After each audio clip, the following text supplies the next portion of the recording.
abantu ntago bakiri benshi mu materaniro bashima ngiyo ugiye ngo gushima Imana hariho abakugirira ishyari bakaba bakuroga. Ngiyo ugiye gushima Imana ngo uba witeja tutatusha akanwa kacu ineza Imana yatugiriye. Nta umuntu wicaye mu materaniro ufite ibibazo ntabwo tumubwiye yuko Imana iruhura, ntabwo tumubwiye yuko Imana itabara cyangwa se Imana ko hari aho yamukuraho, ko hari aho Imana. Ndashima Imana yabanye nanjye muri uyu mwaka wose. Uyu mwaka iyo Mana nzakorera rimwe, ninkora rimwe nzatsinde. Nawe arambwira ati ibuye ryagaragaye ntabwo riba rikisha isuka, genda ujye kwiga, genda wige kandi usenge. Ibuye ryagaragaye ntiriba rikisha isuka, nawe uzagira gute? Imana izakumva. Arayo natse umugabo. Rero mfasha ugire gute? Uzampe gutsinda. Guys, ni imirimo y'Imana, iby'Imana yaragiye ikora. Nawe hari aho byakura, hari naho byakugeza. Mureke mbibabwire, ndumva mfite amashimwe menshi. Nshuti yanjye reka nkubwire, hari igihe Satani ajya duteza ubwoba tukagira ngo birarangiye. Satani yantesha ikintu cyitwa ubwoba. Guhagarara numva birananiye kandi ngeze demarage. Amaguru numva jemo umushyitsi. Ndavuga ntuwite mu izina rya Yesu ngiye kuhatsindirwa ubukoko wari wankuye muri circulation, wankuye ahantu hose. Numva ndazungereye, nsaba umuntu amazi, nkaraba mu maso. Abantu twari turi kumwe ku kibuga nyine murabizi, ntabwo byari byoroshye kuko ni nabwo bwa mbere nari kumwe n'abapolisi ndi gukora ikizami. Muri usezeranya warangiza ugasoza aho umuntu yabonye na nzira, wowe uzifite nyinshi. Basuje abakurikiranye Fofo TV show, mukomeze mugubwe neza, nizere ko Umwami Imana barinze muri amahoro. Natwe turi gushima Imana, turi mu bihe by'amashimwe. Nawe hari icyo Imana yagukoreye, hari ukuntu wayishima. Nubwo muri no si biba bigoye bitoroshye, nubwo ubuzima buba bugoye, ariko mu ijuru hari Imana. Tubwira abatameze neza muhumure, nubwo bitameze neza ariko ejo bizagenda neza. Nubwo ubona nta nzira, ariko mu ijuru hari Imana igica inzira. Rero muri uyu mwanya ndaje ngo tuganire ku kintu cyitwa amashimwe. Tuzi yuko amashimwe twigishijwe ko ari ibyo bitunga Imana n'ibiryo by'Imana. Ese wowe amashimwe muri kino gihe tugezemo uyafata gute? Hari ukuntu kera abantu bajyaga mu rusengero, Imana nimba yagukoreye igikorwa runaka, ukajya mu rusengero ukajya kuyishima. Ariko muri kino gihe ndi kubona byaragiye bigabanuka. Abantu ntago bakiri benshi mu materaniro bashima Imana. Wowe ubona biterwa n'iki? Hari umuntu twigeze kuganira, reka mbibabwireho nawe mbwire koko ngo nimba ari byo. Twigeze kuganira n'umuntu arambwira ngo ngiyo ugiye ngo gushima Imana hariho abakugirira ishyari bakaba bakuroga. Ngiyo ugiye gushima Imana ngo uba witeje abantu. Guys, mureke kino kintu tukivugeho cy'amashimwe, turebe se koko nibyo koko nitujya gushima Imana turaba twiteje abantu. Urabizi iyo umuntu aguhaye uramushimira mu buzima busanzwe. Iyo umuntu agize icyo aguha uramushimira ati warakoze. Noneho muri kino gihe ngo kujya imbere y'itorero kujya gushima Imana ntabwo bikigezweho, niko tubyumva. Ariko reka mbabwire njyewe ukuntu mbyumva, namwe muri komenti mwandike hasi mumbwire ukuntu mubyumva, nimba ari byo koko dukwiriye kujya gushima Imana cyangwa se nimba atari byo dukwiriye kwiyicarira mu ngo zacu tukajya gusenga, bashyiraho igiturisho tugatura. Ese nireka manze mbabaze, nitujya gutura nibyo koko turagiye tujyanye ituro ry'ishimwe turishyize mu giseke, si byo nshuti zanjye, dushyize mu giseke ituro ry'ishimwe, ariko ntitwatuje akanwa kacu ineza Imana yatugiriye. Nimba tutatuje akanwa kacu ineza Imana yatugiriye, nta umuntu wicaye mu materaniro ufite ibibazo ntabwo tumubwiye yuko Imana iruhura, ntabwo tumubwiye yuko Imana itabara, cyangwa se Imana ko hari aho yamukura, ko hari aho yamugeza. Urugero, njyewe wenda reka turi mu mashimwe kandi nugushima koko, reka mbonereho nanashima Imana. Ku cyumweru njye Imana narayishimye, ariko n'ubu hano kuri cano reka nongere nyishime, kuko namaze kumenya yuko amashimwe ari ibiryo by'Uwiteka.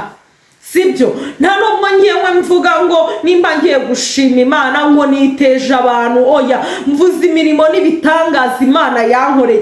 Nimba wumva nkwiteje ntacyo bimbwiye, ariko ndi gushima Imana kugira ngo ryashimwe ryanjye nihagira umuntu ryumva agira ate nawe yumve ko hari icyo Imana yamukorera, bigira aho bimuvana bigire naho bimugeze. Njye ndimo gushima Imana, ndashima Imana yabanye nanjye muri uyu mwaka wose. Uyu mwaka wa 2024 nabonye ineza y'Imana, nabonye Imana ingirira neza. Ku rusengero bajyaga baza, twagiraga icyumba cyo kuwa kane, nk'umuhanuzi akampanurira akambwira ngo fofo ngo jya gushaka perime, ngo jya gushaka perime niko Imana imbwiye. Ku mutima wanjye nkahita mbwira Imana ati Imana ntabwo nzajya gushaka perime utaraha perime umugabo wanjye. Nimba ushaka ko njya gushaka perime umugabo wanjye perime, nanjye ndagira gute? Nanjye ndajya kuyishaka, ubwo ngubwo uzayimpa. Rero nabonye igitangaza cy'Imana mu kwa gatandatu, umugabo wanjye abona perime, ubwo nanjye ahita ambwira nige pe. Nta nibyo nari mubwiye, sinari nanamubwiye ko nshaka kwiga. Niyo bamimpanuriraga ntabwo twabaga turi kumwe ngo ninjye kwiga. Arambwira ati se we ntiwakiga amategeko y'umuhanda? Ndavuga nti okay, nta kibazo nayiga. Afata telefone yanjye aradownloadinga igazeti, ndasoma. Maze gusoma mu kwezi kwa 8, natangiye kwiga mu kwezi kwa 7, mu kwezi kwa 8 nko mu matariki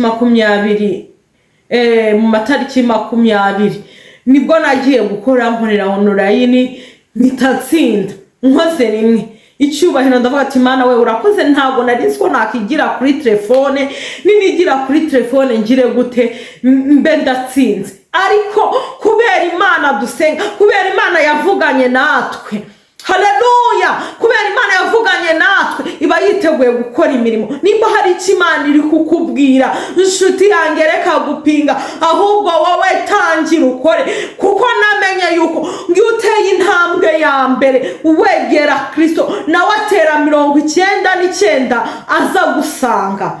Wowe wemera utera intambwe imwe, nanjye nateye iyo ntambwe, ndasoma njya gukora ndatsinda. Mu kwezi kwa 10 njyana n'umutware wanjye, ndi kumusabira umugisha, nawe Imana imuha umugisha.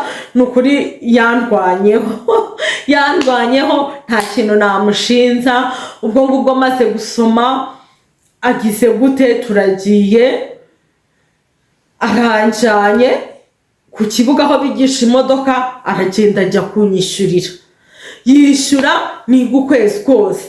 Nanjye sinabipfushije ubusa, naragiye ndiga. Ariko reka mbanze mbabwire kano kantu kamwe, mwumve ko Imana ishobora byose kandi nta kintu kijya kinanira. Nubwo ufite ibyakugoye, cyangwa se Imana hari ikintu yakubwiye ukumva ntugishaka, yibwire. Kuko mwibuke Hezekiya, sibyo, bamuhanuriye ko agiye gupfa, arahindukira areba ivure, arangije asenga Imana, ayibutsa imirimo. Amaze kuyibutsa imirimo, Imana nayo imwongerera imyaka 15 ku buzima bwe, kandi yaragiye gupfa. Nanjye umuhanuzi w'Imana yari yarambwira ati sha ufite umuhate wo kujya kwiga, ngo ariko mbonye uzakora kenshi uzakora kenshi. Ndangije ndamubwira uwo muhanuzi, ndamubwira ati oya byihorere, yimbwirira iyo Mana nzakorera rimwe, ninkora rimwe nzatsinde. Nawe arambwira ati ibuye ryagaragaye ntabwo riba rikisha isuka, genda ujye kwiga, genda wige kandi usenge, ibuye ryagaragaye ntiriba rikisha isuka, nawe uzagira gute, Imana izakumva. Ubwo naragiye ndasenga mbwira Imana nti Mana mbabura nzakorera rimwe, umugabo yakora kabiri, umugabo yakora gatatu agatsindwa, uri kumva, ariko aba yikorera mu mufuka we, ntabwo aba ari bugire gute, ntawe aba ari busabe ngo jya kunyishyurira. None Mana njye urabona ni umugabo unyishyuriye, mbabara nzakorera rimwe nsinde, kuko nzi ko ari wowe ushobora byose, kandi nzi ko ari wowe utanga ku muntu yatsinda. Kuko nari naramaze kumenya, nubwo hariho abahanga benshi cyane bajya kwiga imodoka ariko bagakora bagatsindwa, benshi abazi imodoka banazifite baziparitse mu rugo nkanswe nge ntayiparitse mu rugo, benshi ndabazi bajya gukora bazijyanye bagatsindwa bafite abashoferi. Ndavuga nti rero Mana uri kubona ngiye kaya amafaranga arayo natse umugabo, rero mfasha ugire gute, uzampe gutsinda. Mana we ni story ndende ariko mwihangane muyumve guys, ni imirimo y'Imana, iby'Imana yaragiye ikora. Nawe hari aho byakura, hari naho byakugeza. Mureke mbibabwire, ndumva mfite amashimwe menshi. Nawe hari igihe waba uyafite, ufatanye nanjye gushima Imana, kuko iyo ushimye Imana kigukoreye igitangaza kimwe, ejo iraza ikagukorera ikindi. Imana ishimwe cyane. Ubwo ngubwo naragiye ndiga, maze kwiga umunsi w'ikizamuragira nariyandikishije, maze ibyumweru 2 niga, nariyandikishije mfata itariki yo kuri 25 z'ukwa 11. Ndangije ndagenda ndiga, maze kwiga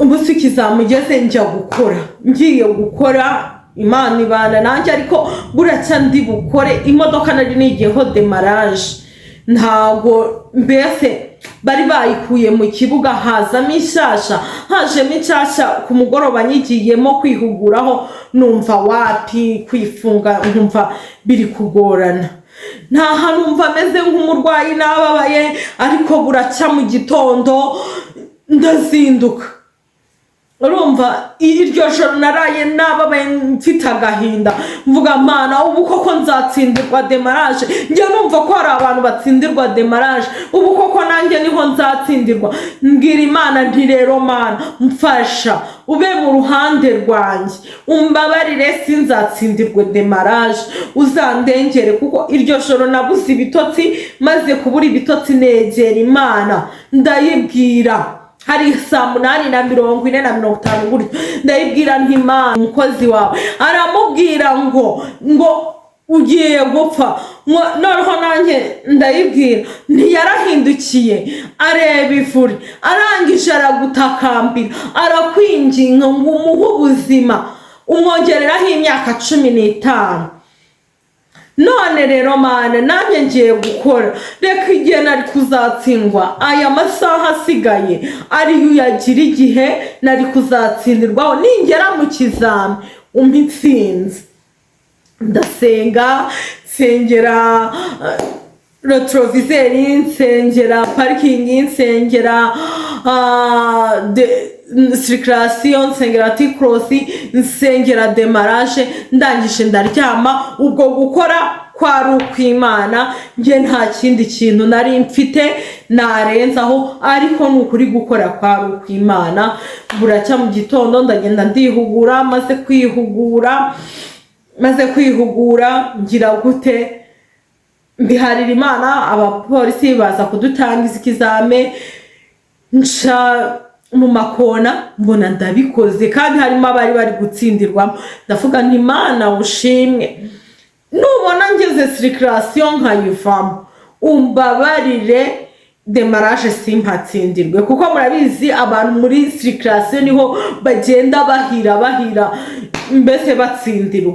Ubwo rero Kristo yaranyumvishe, ngera parikingi nyivamo, ngera circulation polisi baraza barantwara, ndagenda. Maze kugenda mbikora neza nkuko babyifuzaga, ndagaruka njya guca mu gati cross ncamo neza, hasigara demarage. Umwanya wa demarage nawe ugeze, baraza baraduhagurutsa, tabavuye muri circulation bategereje demarage, nibaze tugiye gukora. Ubwo twarahagurutse turagenda, Satani ntese ikintu cy'ubwoba. Yanjye reka nkubwire, hari igihe Satani ajya duteza ubwoba tukagira ngo birarangiye. Satani yanteshe ikintu cyitwa ubwoba, guhagarara numva birananiye, kandi ngeze demarage amaguru numva jemo umushyitsi, ndavuga ntuwite mu izina rya Yesu ngiye kuhatsindirwa. Ubu koko wari wankuye muri circulation, wankuye ahantu hose, numva ndazungereye, nsaba umuntu amazi, nkaraba mu maso. Abantu twari turi kumwe ku kibuga nyine murabizi, ntabwo byari byoroshye kuko ni nabwo bwa mbere nari kumwe n'abapolisi ndi gukora ikizami. Murumva ko ari ibintu bitari byoroshye. Ndangije ndagenda, mbona Uwiteka abanye nanjye. Yesu we, mba nkoze. Abantu baragenda nyine barakora, nge nkaraba mu maso, ndatuza. Wa mbere ajyamo, wa gatatu, wa kane, wa gatanu, mbona bari gutsinda. Ndavuga ntuwite, nanjye ndagiye ugendane nanjye. Ni story ndende guys, ariko mwihangane nyine ni amashimwe, kuko namenye ko iyo umuntu ashimye Imana ko hari ibyiza ikamukorera. Nanjye reka nishime, mvuga ineza yayo, mvuga ubuntu bwayo butangaje. Haleluya! Imana ishimwe cyane. Ubwo ngubwo mba ntambutse ku bari bahari, barambaza ngo uragiye? Ndababwira nti ndagiye ngiye gukora. Ndagenda nicara mu modoka, Imana ijyanamo nanjye. Ndangije bwa bwoba reka mbabwiye, Satani hari igihe ashaka kuduteza ubwoba, ariko ngo nimba Kristo ari mu ruhande rwacu, ngo mbese umubisha ninde? Umubisha yava he? Anteza ikintu cyitwa ubwoba, ariko Kristo araza arabumara, kuko nta wiringa Imana uzigera akorwa n'isoni. Haleluya! Ntawe uzigera akorwa n'isoni, ntawe. Ndangije ndinjiramo, ndangije nkuramo feriyamu, ndangije ndegera imodoka, nkora ku kariro mpaguruke. Numva imodoka ntihaguruka. Ndavuga mu izina rya Yesu, ibi ni ibiki? Haciye akanya ndatekereza, se niki kiri gutuma imodoka yanjye idahaguruka? Ndangije ndeba, kubera bwa bwoba nari nibagiye gushyiramo fitensi. Ariko nshimye Imana, burya umugambi w'Imana ni muremure ku buzima bwacu. Noneho ubwo nahise nshyiramo, nagaje fitensi ya mbere, ndangije ndegera imodoka, bagiye kubona babona ndahagurutse. Mpaguruka ndeba neza ikona ryanjye, irya mbere mba ndihagazeho neza. Uwiteka ababanye nanjye. Umupolisi baravuze ngo okay. Ubwo ndongeye mba ndahagurutse, ndagenda no kwikona rya kabiri. Umupolisi aravuga ngo okay, Yesu we, nahise nuri kandarira, ndavuga ntuwiteka ushimwe. Haleluya! Imana ishimwe. Ndavuga ngo Uwiteka ushimwe, iyi ni imirimo yawe. Gute nakora rimwe nkatsinda? Hari benshi bakoze inshuro 5, hari benshi nzi bakoze inshuro 8 bataratsinda. Ngewe ndinde n'iki naguhaye?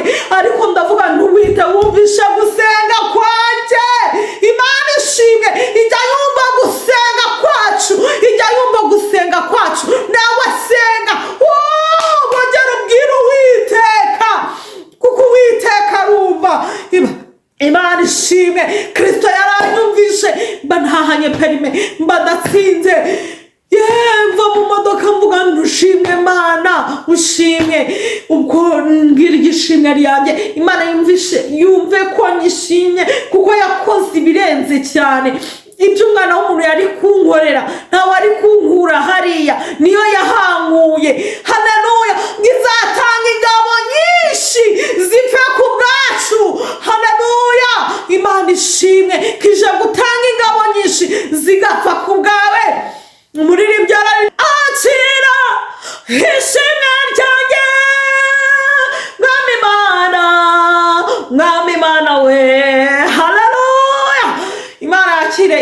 ishimwe ryacu kuko ni Imana ikomeye, ni Imana isubiza nubwo utarasubizwa. Nagira ngo wikuke umutima, yarakora nubwo utarasubizwa, wicika intege kuko Yesu arakora. Nagira ngo mbabwire ko Yesu akora. Nyine se murumva adakora? Nimba abantu bavuga ngo gushima Imana ni ukwiteza abantu, reka ngaruke ku cyo twaganiragaho. Ese koko murumva bikwiriye?